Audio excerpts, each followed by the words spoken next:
welcome back to our channel. Today we're diving into a fascinating and often overlooked mystery of the Bible, the sons of Moses. You know Moses, the legendary leader who parted the Red Sea and led the out of Egypt. But have you ever wondered what happened to his sons Gershom and Eleazar? Why aren't they in the spotlight like Aaron's descendants? Did they simply vanish, or is there more to their story? In this video we'll uncover the hidden legacy of Moses' sons, exploring the Bible's intriguing clues about their roles and why they never rose to prominence.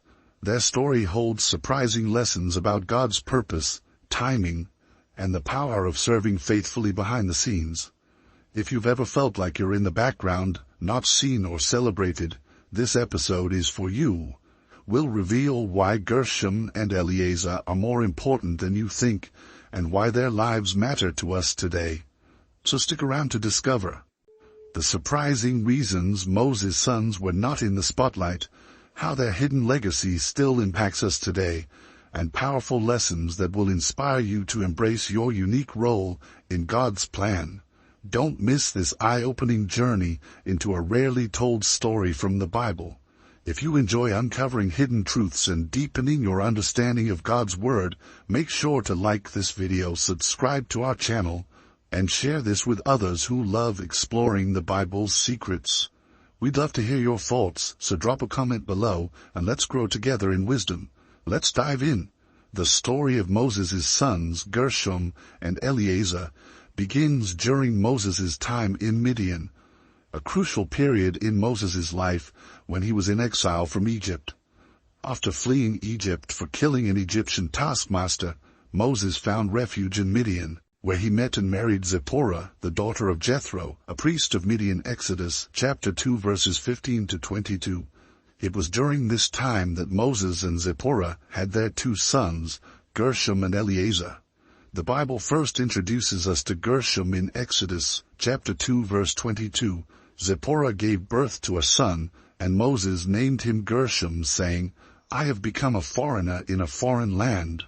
The name Gershom comes from the Hebrew root word ger, meaning sojourner or foreigner. This name reflects Moses' deep sense of displacement and alienation during his time in Midian. For Moses, who had grown up in the Egyptian palace as the adopted son of Pharaoh's daughter, this was a stark contrast. He went from royalty to being a fugitive in a foreign land, shepherding sheep far from the life he once knew. Gershom's name captures this feeling of being an outsider, reminding us of the emotional and spiritual journey Moses was undergoing at the time. The birth of Moses' second son, Eleazar, is mentioned later in Exodus chapter 18 verses 3 to 4. One son was named Gershom, for Moses said, "I have become a foreigner in a foreign land." And the other was named Eleazar, for he said, "My father's God was my helper. He saved me from the sword of Pharaoh." Eleazar's name means "God is my help," which memorializes God's protection over Moses when he fled Egypt. This name serves as a testimony to God's deliverance, reinforcing the idea that, despite the challenges Moses faced, God's hand was with him, guiding and protecting him through his journey. The emphasis on God's deliverance is not just a personal reflection of Moses' gratitude, but also a powerful reminder of God's faithfulness to his people. Gershom and Eleazar's roles in Moses' journey were unlike those of other prominent biblical families, such as the sons of Aaron. The sons of Moses did not inherit leadership roles or play significant parts in the events of the Exodus and beyond. When God called Moses from the burning bush in Exodus 3, Gershom and Eleazar were still young. Moses, hesitant and feeling unworthy of the monumental task God was assigning him, was accompanied by his family, including his wife and sons, on his initial journey back to Egypt. Exodus chapter 4 verse 20 highlights this moment. So Moses took his wife and sons, put them on a donkey, and started back to Egypt. And he took the staff of God in his hand. This verse signifies that Moses' family was a part of the beginning of his mission, despite their proximity to one of the most defining moments in biblical history. Gershom and Eleazar's involvement remained largely unrecorded in the subsequent narrative. Their presence highlights the personal side of Moses' life, balancing his divine mission with his responsibilities as her husband and father. A pivotal moment involving Moses' family occurs in Exodus chapter 4 verses 24 to 26. At a lodging place on the way, the Lord met Moses and was about to kill him. But Zipporah took a flint knife, cut off her son's foreskin, and touched Moses' feet with it. "Surely you are a bridegroom of blood to me," she said. So the Lord let him alone. This dramatic event, likely involving Gershom, emphasizes the importance of the covenant of circumcision which God had established with Abraham. Genesis chapter 17 verses 10 to 14. Circumcision was a sign of being set apart as God's people, and Moses' neglect of this covenantal act almost led to his death. Zipporah's swift action to circumcise their son not only saved Moses, but also re-established the family's alignment with God's commands. This incident underlines the broader biblical principle that even those chosen by God, like Moses, must adhere to his covenantal laws. It also highlights the critical role of Moses' family in supporting his divine mission, even in ways that are not always visible or recognized. So now, why did Gershom and Eleazar fade into the background? Despite their involvement in the early stages of Moses' journey, Gershom and Eleazar do not continue to play prominent roles in the unfolding story. Several factors might explain their relative obscurity. Number 1. Focus on Aaron's lineage. God appointed Aaron and his descendants as the priests of Israel, a significant role that required great responsibility and visibility. Exodus chapter 28 verses 1 to 3. Aaron's sons, Nadab, Abihu, Eleazar, and Ithamar, were directly involved in the priestly functions and the sacrificial system, which was central to Israelite worship. This focus on Aaron's family may have intentionally limited the visibility of Moses' sons to prevent any confusion about spiritual leadership. Number 2, the emphasis on Moses' unique role. Moses' role as prophet, leader, and mediator between God and the Israelites was unique and unparalleled. His calling did not automatically extend to his sons. Deuteronomy chapter 34 verses 10 to 12 states, "Since then, no prophet has risen in Israel like Moses, whom the Lord knew face to face, who did all those signs and wonders the Lord sent him to do in Egypt, to Pharaoh, and to all his officials, and to his whole land. For no one has ever shown the mighty power or performed the awesome deeds that Moses did in the sight of all Israel." This passage underscores that Moses' leadership was distinctive, and his sons were not positioned to inherit his prophetic or leadership roles. Number 3, possibility of returning to Midian. There is a possibility, as suggested by some traditions, that Gershom and Eleazar may have returned to Midian with Zipporah during the Exodus journey. Exodus chapter 18 verses 1 to 6 tells of Jethro, Moses' father-in-law, bringing Zipporah and the sons back to meet Moses at Mount Sinai. This passage suggests that Moses' family may not have been consistently present during the dramatic events in Egypt and the wilderness. This reunion indicates a possible separation, which may explain their limited presence during significant moments of Israel's journey. Although Gershom and Eleazar's roles are not prominently featured in the Exodus story, 1 Chronicles chapter 23 verses 14 to 17 provides a brief genealogy that shows their descendants continued to serve in Israel. The sons of Moses, the man of God, were counted as part of the tribe of Levi. The sons of Moses, Gershom and Eleazar. The descendants of Gershom, Shubael was the first. The descendants of Eleazar, Rehabiah was the first. Eleazar had no other sons, but the sons of Rehabiah were very numerous. The descendants of Gershom and Eleazar were counted among the Levites, the tribe chosen by God to assist in the care and service of the tabernacle, and later the temple. While Aaron's descendants were designated as priests, the broader Levitical line was tasked with various supportive roles, including the maintenance of the sanctuary, guarding the temple, and assisting the priests. This distinction is outlined in Numbers, chapter 3, verses 5 to 9. The Lord said to Moses, "Bring the tribe of Levi, and present them to Aaron the priest to assist him. They are to perform duties for him, and for the whole community at the tent of meeting by doing the work of the tabernacle. They are to take care of all the furnishings of the tent of meeting, fulfilling the obligations of the Israelites by doing the work of the tabernacle. Although Gershom and Eleazar's descendants were part of this broader Levitical service, the specific details of their roles are not elaborated upon, indicating their functions were not as celebrated or high profile as the priestly duties. The line of Gershom, Shubael's role. Gershom's lineage is specifically mentioned in 1 Chronicles, chapter 23 verse 16, where Shubael, sometimes spelled Shebuel, is named as the first of Gershom's descendants. Shubael later appears in 1 Chronicles, chapter 24 verse 20, where he is noted among the leaders of the Levites. As for the rest of the descendants of Levi, from the sons of Amram, Shubael; from the sons of Shubael, Jedaiah. Shubael's presence among the Levites indicates that he had a leadership role, though it was not equivalent to the priesthood of Aaron's descendants. This subtle, yet significant acknowledgement reflects that Gershom's line continued to serve faithfully within the Levitical structure, contributing to the worship and organization of Israel. The line of Eleazar, Rehabiah's numerous descendants. Eleazar's line is noted as having many descendants, particularly through Rehabiah, as highlighted in 1 Chronicles, chapter 23 verse 17. The specific mention that the sons of Rehabiah were very numerous indicates that Eleazar's lineage grew substantially and had a notable presence among the Levites. The emphasis on their numbers suggests that they were a flourishing family within the tribe, even if they did not hold prominent titles. The importance of Rehabiah's descendants can also be seen in the way Chronicles emphasizes their proliferation.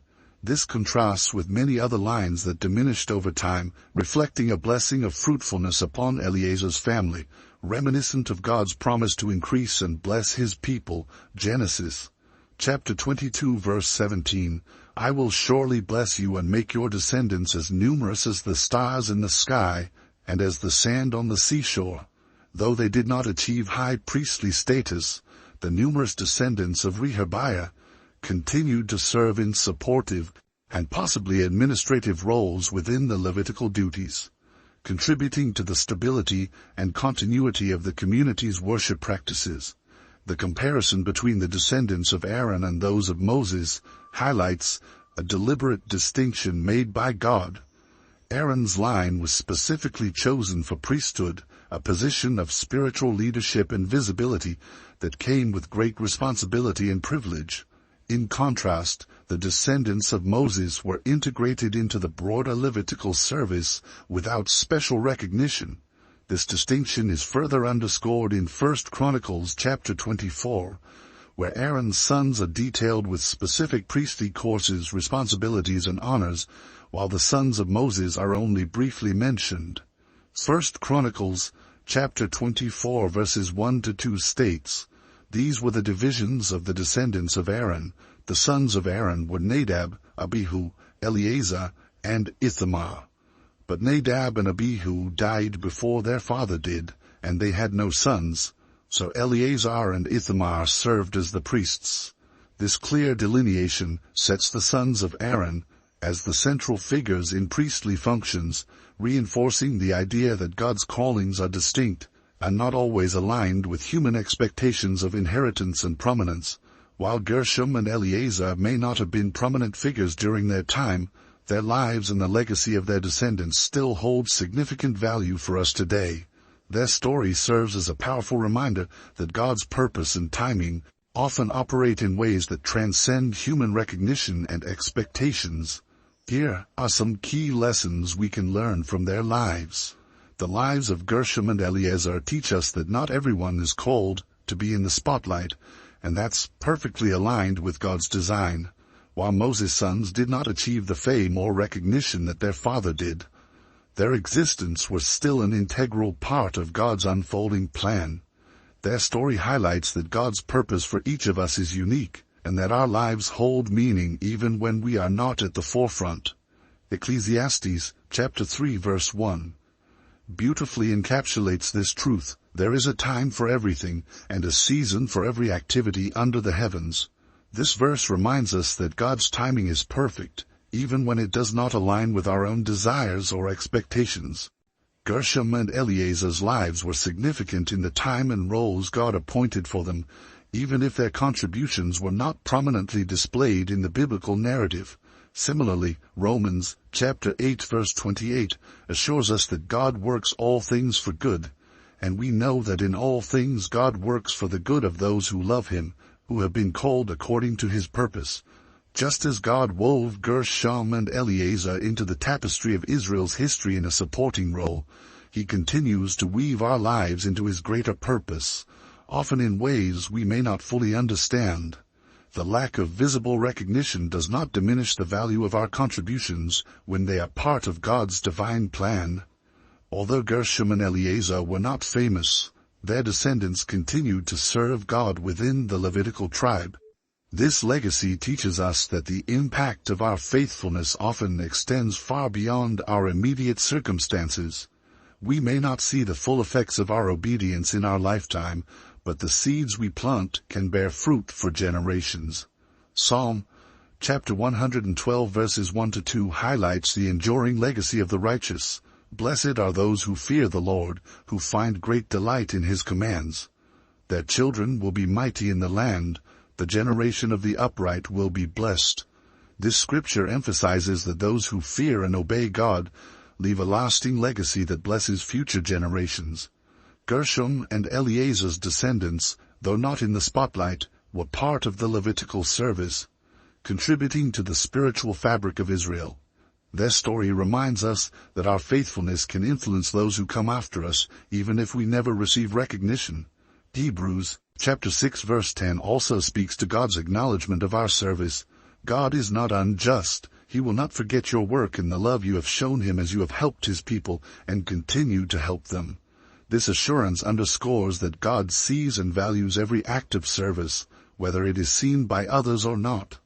Gershom and Eleazar's descendants continued to fulfill their roles faithfully, and in doing so, they contributed to the ongoing worship and spiritual life of the community. Moses' life exemplifies that God's calling matters more than human recognition.